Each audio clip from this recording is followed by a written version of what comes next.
ரூபாயின் மதிப்பை உயர்த்த நாம ஏற்றுமதியை பல மடங்கு அதிகரிக்கணும்.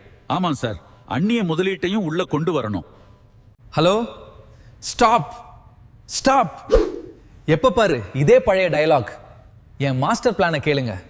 அந்த காலத்துல ரூபா பைசா அனான்னு இருந்துச்சுல, அதே மாதிரி ஒரு புது ஃபார்முலா. இதான் நம்ம புது கரன்சி வரிசை. ரீபாய், ரேபாய், ரூபாய். ஒரு 100 ரூபாய் என்பது ஒரு ரேபாய், 200 ரேபாய் என்பது ஒரு ரீபாய் என ஆக்க வேண்டும். இப்ப கணக்கு போட்டு பாருங்க. ஒரு ரீபாய்ன்றது அசால்ட்டா $250 ஆகிடுச்சு. எப்படி என் மூளை ஒரே நாள்ல இந்திய கரன்சி மதிப்பை உயர்த்தினா இல்லையா? Mister X, mister X, mister X. Breaking news. பொருளாதார உலகையே புரட்டி போட்டார் இந்தியாவின் மிஸ்டர் எக்ஸ். ஆலோசனை கேட்க உலக வங்கி அவசர அழைப்பு.